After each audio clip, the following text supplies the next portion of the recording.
बड़ी अजीब सी है शहरों की रोशनी, उजाले के बावजूद चेहरे पहचानना मुश्किल है यहाँ। नमस्कार, जय हिंद। मैं हूँ आपका दोस्त कवि आदि गणेश। स्वागत करता हूँ आप तमाम साथियों का। हिंदी ग्रेड सेकंड हेतु लहरों के राजहंस हमारा चल रहा है और आज उसकी क्लास संख्या 10। कल की कक्षा के अंदर ये कंप्लीट हो जाएगा और फिर प्रयास करूंगा मैं सभी वीडियो को एक साथ करके पूरे लहरों के राजहंस को एक वीडियो में जो कंप्लीट मर्ज करके अपलोड करने का। वीडियो को आप लाइक कर दीजिए, शेयर कर दीजिए। पहली बार देख रहे हैं चैनल को सब्सक्राइब कर बेल आइकन क्लिक कर लीजिए। टेलीग्राम चैनल का लिंक आपको डिस्क्रिप्शन में मिल जाएगा। कवि आदि गणेश हिंदी नाम से टेलीग्राम चैनल है जिस पर 6800 से अधिक लोग जुड़े हुए हैं, उसको ज्वाइन कीजिए आप। वहाँ पर भी मैं सवाल वगैरह सूचना वगैरह डालता रहता हूँ और जल्द ही फर्स्ट ग्रेड के जो भी नए टॉपिक हैं वो भी आपको उपलब्ध करवाने का प्रयास है जो मैं करूँगा। देखिए, कल के वीडियो में हमने क्या देखा था।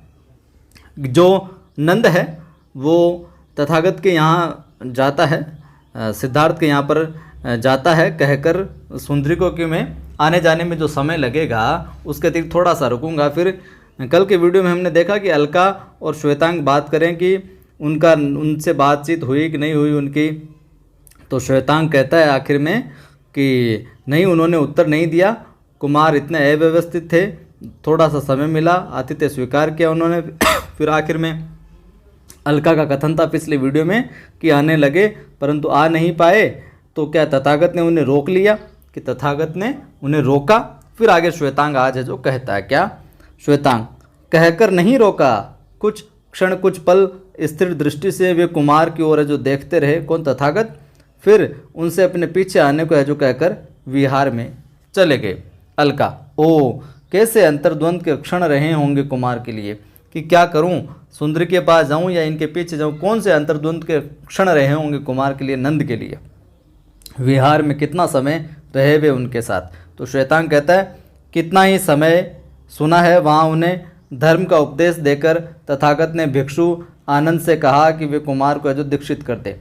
तो तथागत ने किससे कहा कि कुमार को दीक्षित कर दे? तो भिक्षु आनंद से कहा। यह सवाल पूछा जा सकता है, किससे कहा? भिक्षु आनंद से कहा। अलका, दीक्षित कर दे? स्थिरता को आश्चर्य से, दीक्षित कर दे? श्वेतांग, हाँ, उन्हें दीक्षित कर दिया गया है। अलका, कर दिया गया? और कुमार ने चुपचाप दीक्षित होना स्वीकार भी कर लिया?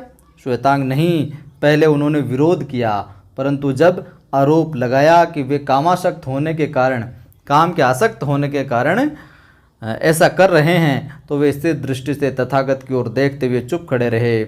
जब तक उनके केश कटते रहे, तथागत उन्हें भोग और अभोग, कामना और अकामना के संबंध में कितना कुछ बतलाते रहे कि काम क्या है, भोग क्या है, अभोग क्या है, कामना क्या है, कामना क्या है। इनका प्रवचन उन्हें देते रहे। परंतु कुमार न जाने क्या सोच रहे थे कि उन्होंने न तो केश काटने का विरोध किया और न तथागत की बातों की ओर है जो ध्यान ही दिया। अलका, और इस तरह कुमार है जो दीक्षित हो गए। श्वेतांग, परंतु दीक्षा के बाद तथागत ने अपना भिक्षा पात्र उनके हाथ में देना चाहा तो कुमार ने वह पात्र है जो अस्वीकार कर दिया। तो दीक्षा के बाद नंद के हाथों में पात्र किसने दिया? तथागत ने। लेकिन उन्होंने, कुमार ने अस्वीकार कर दिया कि नहीं चाहिए। अलका, अस्वीकार कर दिया? श्वेतांग, हाँ, और बिना तथागत को प्रणाम किए विहार से निकल आए। कहते हैं उस समय उनकी आंखों का भाव विचित्र सा था। किनकी आंखों भाव? कुमार का अपने। और वे स्थिर दृष्टि से सामने देखते चल रहे थे जैसे उन्हें अपने से और अपने से ही नहीं हर एक से गहरी वितृष्णा हो गई हो। अलका, आशंकित स्वर में, और उसके बाद क्या हुआ? श्वेतांग, उसके बाद का ही तो ठीक पता नहीं चला। कुछ लोगों का कहना है कि उसके बाद उन्हें घने जंगल की ओर जाते देखा गया था। अलका, घने जंगल की ओर? परंतु अपने शास्त्र उनके पास नहीं थे, फिर कैसे वे गए? श्वेतांग, इसीलिए तो निश्चित कुछ कहा नहीं जा सकता। निहत्ते वे जंगली पशुओं के बीच क्यों गए होंगे ये समझ नहीं आता, परंतु लौट कर यहाँ नहीं आए, इसलिए संदेह भी होता है कि कहीं जंगल में कोई जंगली जानवर वगैरह नहीं मिले उन्हें। अलका, अमंगल की बात मत सोचो तुम। श्वेतांग, जंगली पशुओं के बीच निहत्ते जाकर भी कुमार का अनिष्ट है जो नहीं हो सकता। श्वेतांग, मैंने सोचा था आर्य मित्र से बात करूं जिससे कुमार को खोजने का प्रयत्न किया जा सके। ये कथन इंपॉर्टेंट है, ध्यान में रखिएगा। मैंने सोचा था आर्य मैत्रेय से बात करूं जिससे कुमार को खोजने का प्रयत्न किया जा सके। तो मैंने सोचा था, यहाँ पर मैंने कौन है? श्वेतांग। किसका कथन है? श्वेतांग। ये पूछा जा सकता है मैंने यहाँ पर कौन है? श्वेतांग। अलका परंतु क्या? श्वेतांग आर्य मैत्रेय भी आज दीक्षित हो गए। आर्य मैत्रेय भी आज दीक्षित हो गए। बहुत महत्वपूर्ण कथन बन सकता है, बहुत महत्वपूर्ण प्रश्न बन सकता है यहाँ से कि आर्य मैत्रेय भी आज दीक्षित हो गए। ये किसका कथन है? श्वेतांग का कथन है।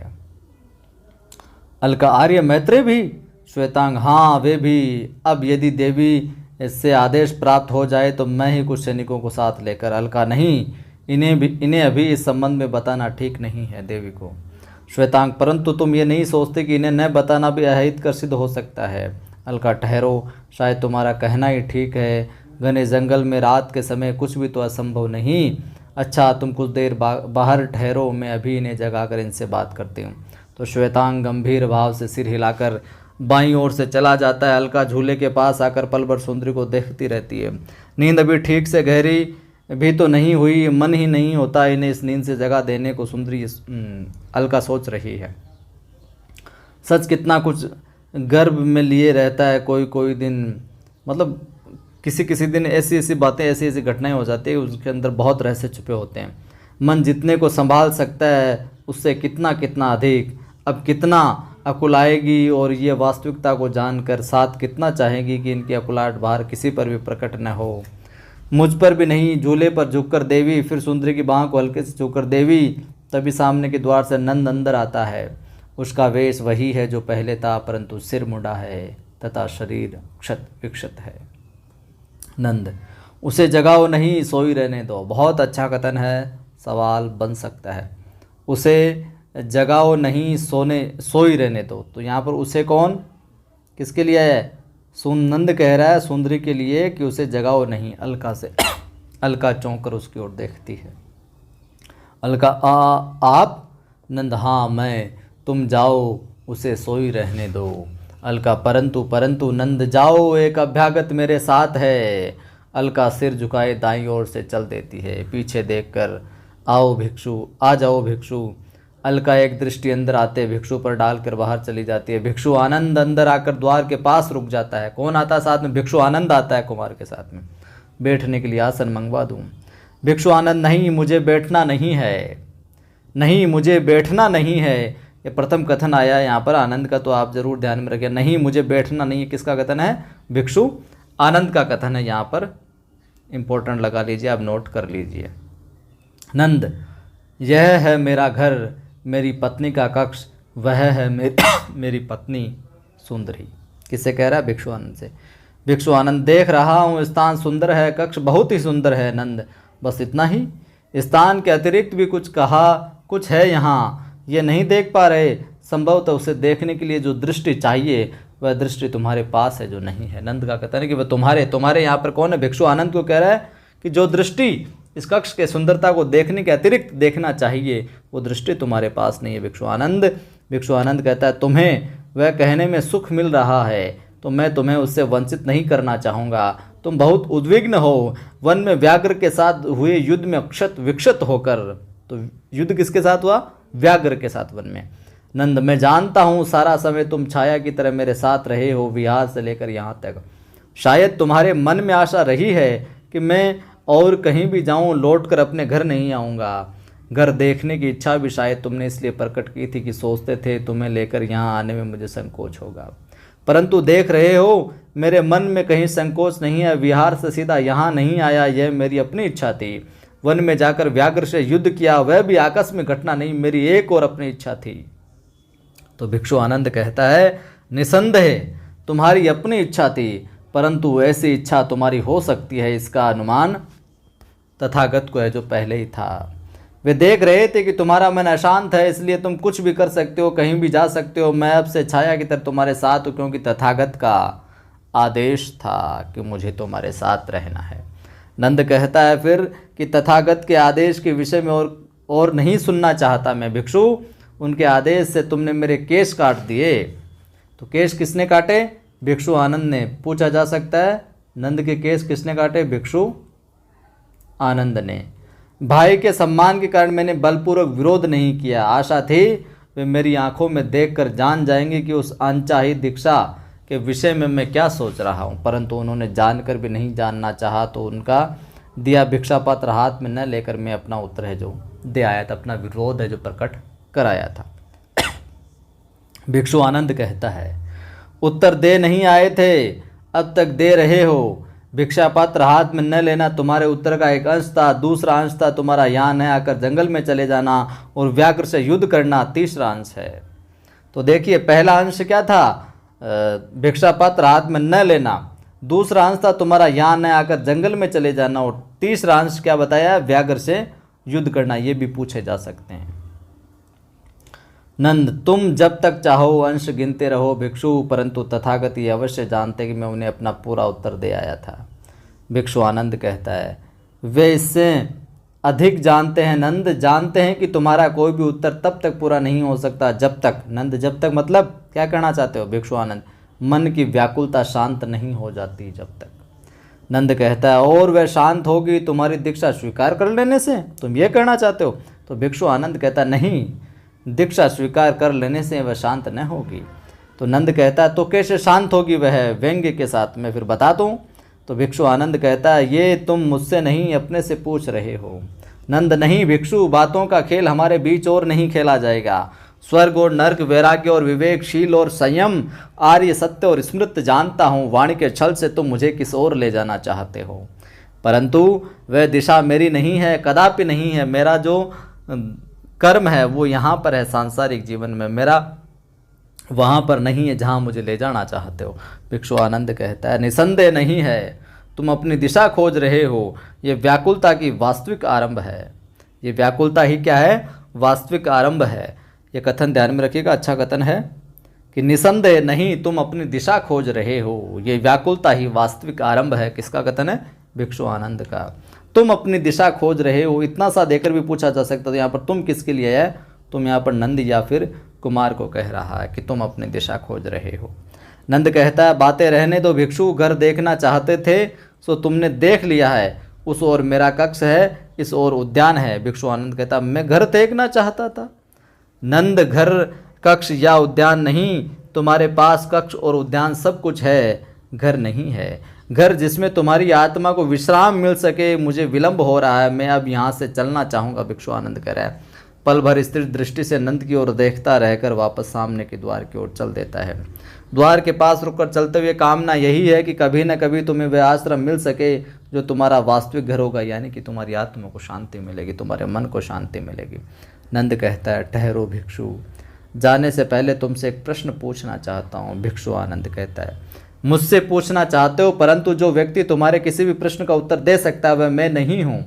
उत्तर किसी भी प्रश्न का तुम्हें केवल एक ही व्यक्ति से मिल सकता है और वो उस व्यक्ति का नाम है नंद। उत्तर तुम्हें केवल एक ही व्यक्ति से मिल सकता है और उस व्यक्ति का नाम क्या है, ऐसे भी सवाल है जो बन सकता है। तो उस व्यक्ति का नाम नंद है, यानी कि स्वयं वो नंद। जाओ भिक्षु, फिर से वही खेल खेलने लगे तुम शब्दों का, बातों का। तुम्हें नहीं रोकना चाहूँगा, जाओ तुम यहाँ से। उसकी ओर से मुंह फेर कर आगे के दीपाधार के पास आ जाता है। भिक्षु आनंद, मुझे रोकने का तो प्रश्न ही नहीं है नंद, जिसे तुमने रोक रखा है वह व्यक्ति कोई दूसरा ही है। नंद के मुड़कर और उस ओर देखने तक वह बाहर चला जाता है। नंद जैसे अपनी बात उसे सुनाने के लिए द्वार तक बढ़ जाता है। नंद, बातों को उलझाते क्यों हो भिक्षु, कौन है वह व्यक्ति। भिक्षु आनंद की ओर से कोई उत्तर नहीं मिलता। नंद द्वार से निकलकर गवाक्ष के पास चला जाता है। कौन है वह दूसरा व्यक्ति जिसे मैंने रोक रखा है। फिर भी कोई उत्तर नहीं मिलता तो हताशा कक्ष में लौट आता है। अच्छा है तुम नहीं रुके, अच्छा है तुम नहीं रुके, यानी भिक्षु आनंद को कह रहा है तुम नहीं रुके।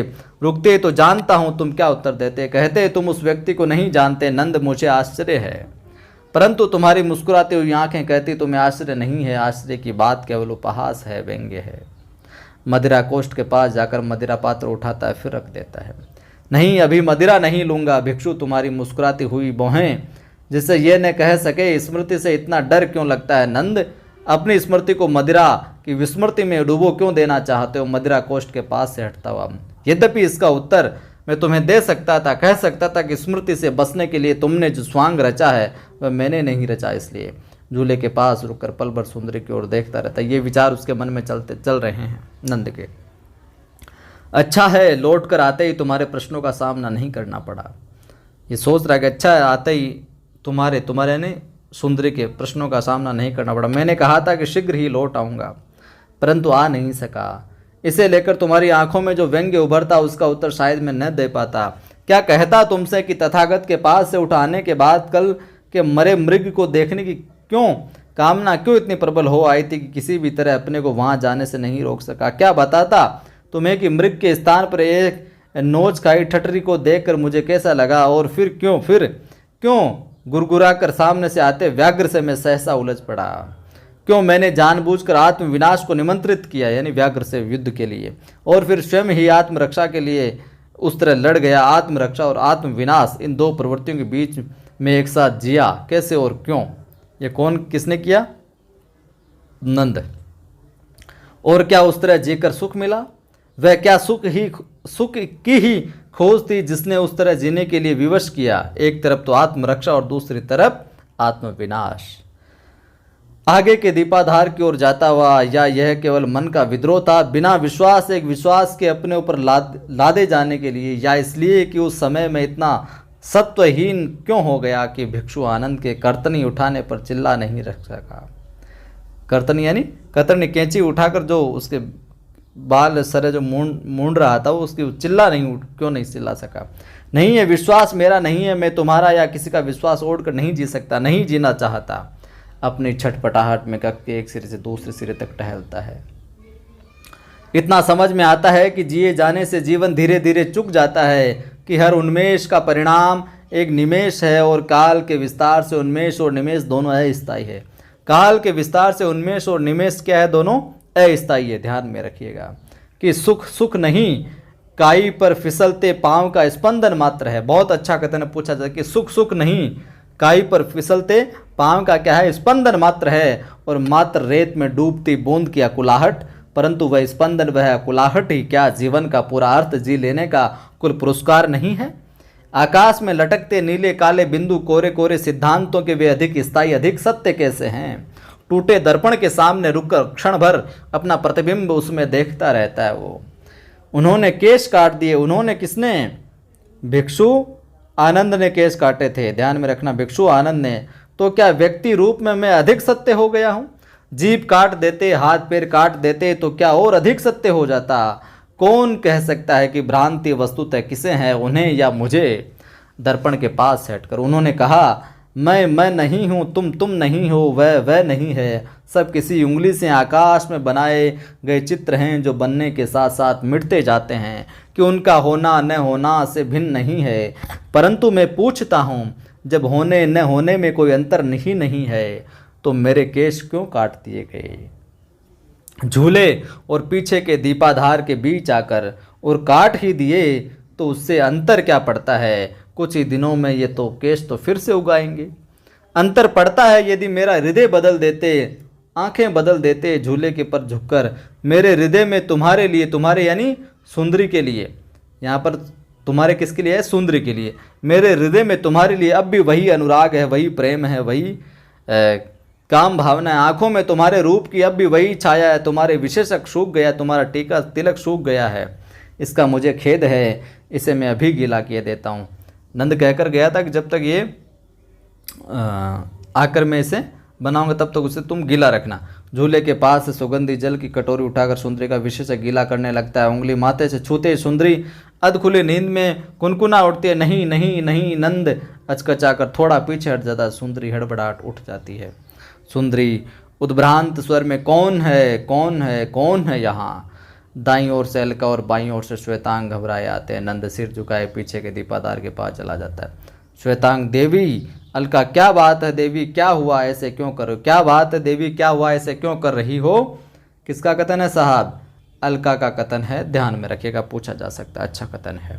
हाथ उसके कंधे पर रखने लगती है, परंतु हाथ उसके कंधे पर रखने लगती है, परंतु सुंदरी उसका हाथ बीच में ही जो रोक लेती है। सुंदरी, ठहर, यहाँ कक्ष में कौन कौन है इस समय? अलका, कौन कौन है? आप हैं, मैं हूँ और श्वेतांग है।